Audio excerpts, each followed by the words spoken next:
আলোচ্য বিষয় ইহুদিদের স্বভাব চরিত্র। কুরআন ও হাদিসে ইহুদিদের অনেক স্বভাব চরিত্র এবং বৈশিষ্ট্য উল্লেখিত হয়েছে।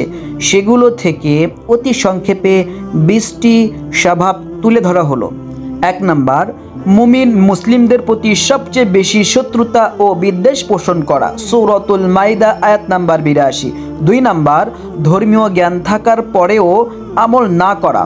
তারা নবী সাল্লাল্লাহু আলাইহি ওয়াসাল্লামকে নিজের সন্তানের মতো করে ভালোভাবে চিনত, কিন্তু তারপরও কেবল বিদ্বেষ ও অহংকার বশত তারা তাকে রসুল হিসেবে স্বীকৃতি দেয়নি। সূরাতুল বাকারা আয়াত নাম্বার 146, সূরাতুল আনআম আয়াত নাম্বার 20। 3 নাম্বার, চরম একগুঁয়ে, হঠকারী এবং অবাধ্য জাতি। এরা নানা ধরনের আজে বাজে ও পেঁচানো প্রশ্ন করে, আল্লাহর হুকুমকে অবজ্ঞা এবং সত্যকে প্রত্যাখ্যান করার চেষ্টা করত, যেমন গাভী প্রসঙ্গে নানা অবান্তর প্রশ্ন।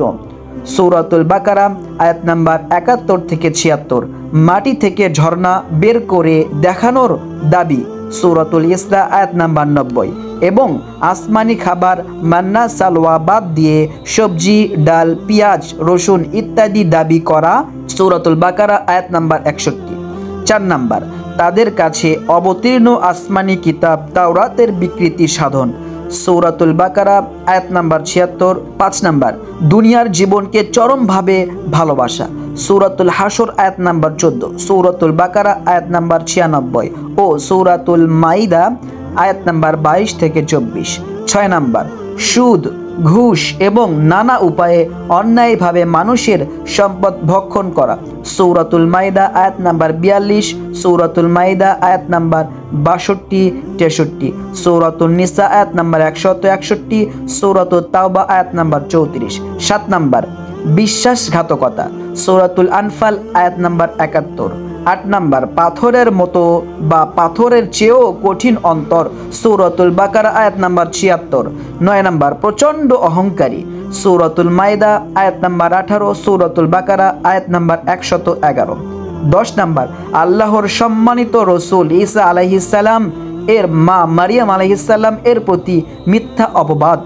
সূরাতুল মারিয়াম আয়াত নাম্বার 27, 28 এবং সূরাতুন নিসা আয়াত নাম্বার 156, 57। 11 নাম্বার, অনেক নবী রসুল এবং যারা সৎকর্মের আদেশ এবং অসৎকর্মে নিষেধ করতেন তাদেরকে হত্যা করা। সূরাতুল আলে ইমরান আয়াত নাম্বার 21, সূরাতুল আলে ইমরান আয়াত নাম্বার 112। 12 নাম্বার, অঙ্গীকার এবং চুক্তি ভঙ্গ করা। সূরাতুল আনফাল আয়াত নাম্বার 56। 13 নাম্বার, বিভিন্ন দল উপদলে বিভক্ত হওয়া। সূরাতুশ শূরা আয়াত নাম্বার 14। 14 নাম্বার, আল্লাহ এবং তার নবীদের সাথে চরম বেয়াদবি এবং সমাজে নানা বিশৃঙ্খলা সৃষ্টি করা। সূরাতুল আলে ইমরান আয়াত নাম্বার 182 ও সূরাতুল মাইদা আয়াত নাম্বার 64।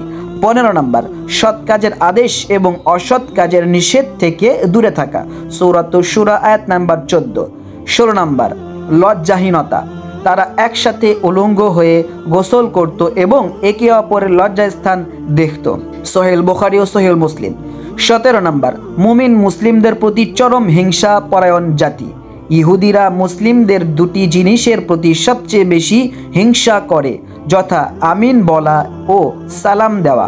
সহিহ ইবনে মাজাহ হাদিস নাম্বার 679, তারগিব হাদিস নাম্বার 515। 18 নাম্বার, ভীরুতা ও কাপুরুষতা। সূরাতুল হাসর আয়াত নাম্বার 14। 19 নাম্বার, ইলম বা জ্ঞান গোপন রাখা। সূরাতুল আলে ইমরান আয়াত নাম্বার 187। 20 নাম্বার, কৃপণতা। সূরাতুল মাইদা আয়াত নাম্বার 64। হে আল্লাহ, আপনি আমাদের সকলকে ইহুদিদের এই সকল ঘৃণা চরিত্র ও নিকৃষ্ট বৈশিষ্ট্য থেকে মুসলিম উম্মাহকে রক্ষা করুন।